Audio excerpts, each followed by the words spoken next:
Hi, today is the first day for recording doing a tutorial on some of the jewelry that I make. I'd like to do some demonstrations, offer tutorials.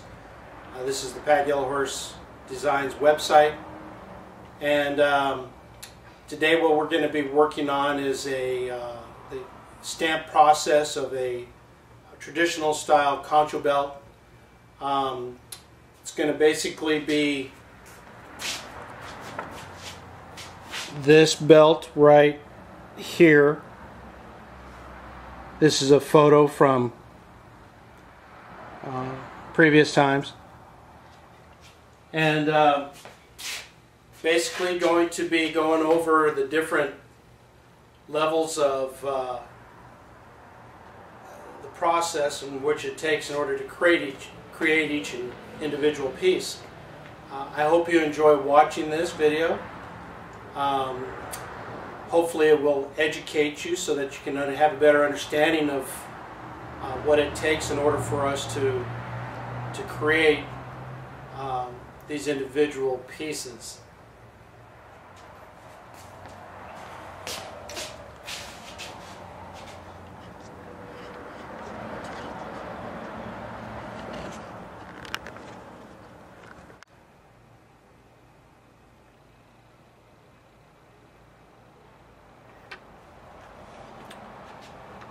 Alright, today we're going to get started.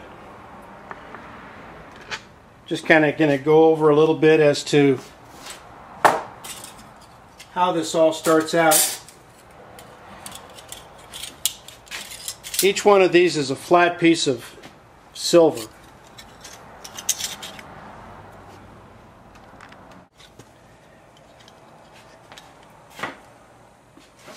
This is the silver that we start out with, and I buy this in a sheet form, and you can see the 18 gauge on the sheet.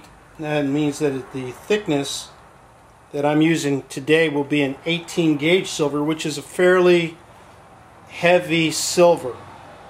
The belt that I'm creating here, I wanted to have a nice weight to it so that the person wearing it will enjoy the weight and know that they have a substantial piece that they're wearing.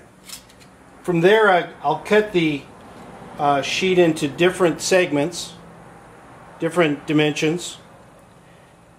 And this here, I've gone ahead and stamped the border lines, and this is quite tedious. It takes a while. This is probably one of the, not the hardest part, but it's one of the most tedious parts, because you have to make sure that each individual line is as close to the next one as can be.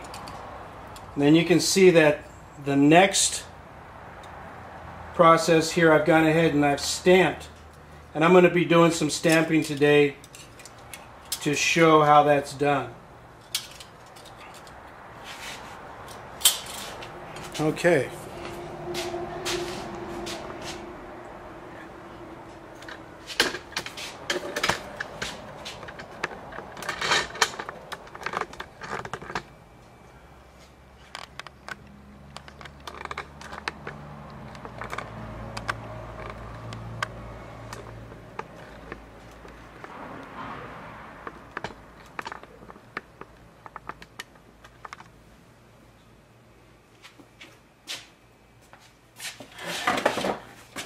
Now, my next step from here is that I'm going to go ahead and take this piece, and I'm going to make sure that it's nice and flat.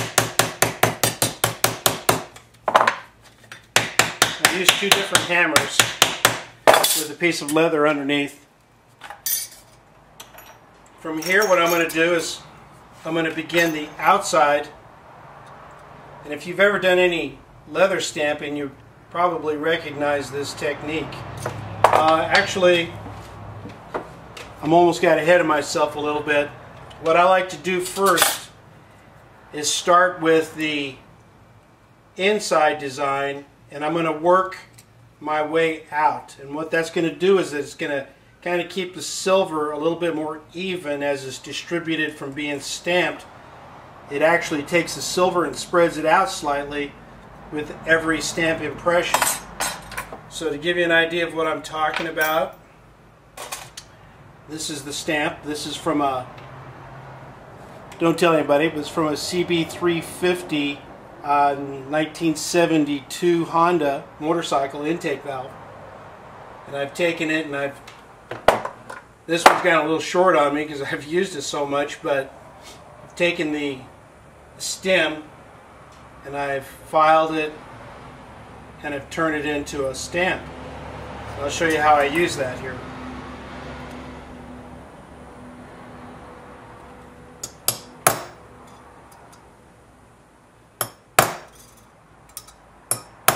I like to get a nice deep impression, so I'm going to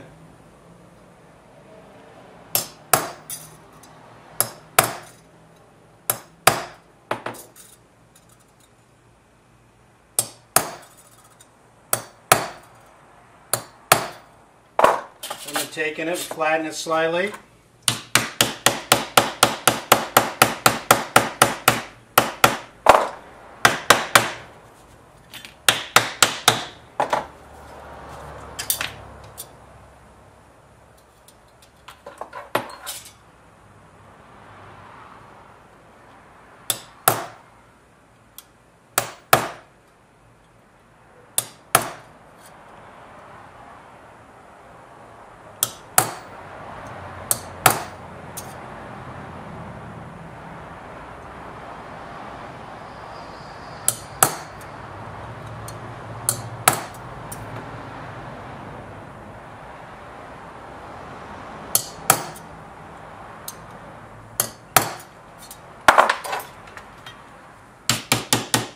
When I use this mallet hammer, I just tap it gently, and then when I come back over the top of it, I don't want to put any marks on the silver from this side, so I use my rawhide mallet. It seems to work very well.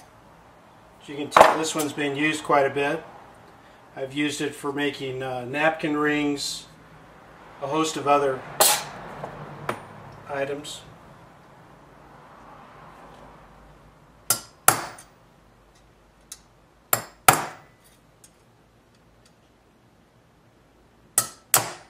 Whoa. I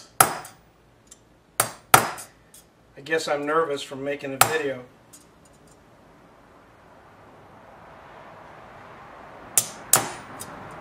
Did it again. I feel like Tiger Woods.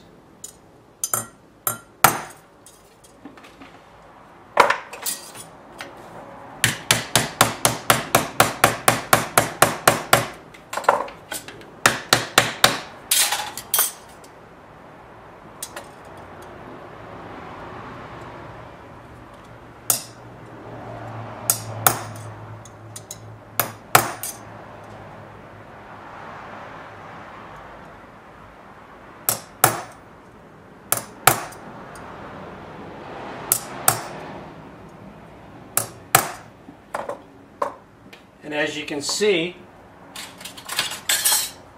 that's the beginnings of this inside design.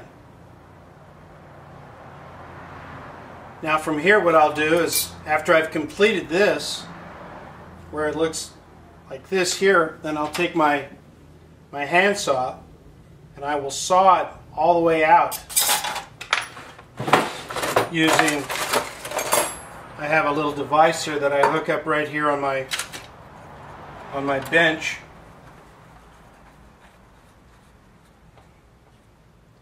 And that way I can saw the piece out. And I'll go all the way around each scallop until it's completely sawed out.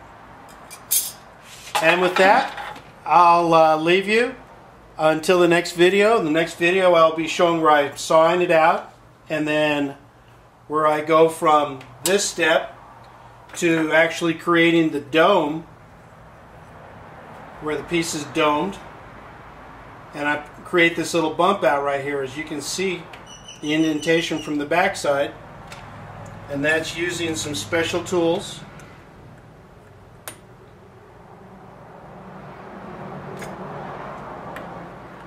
to create that.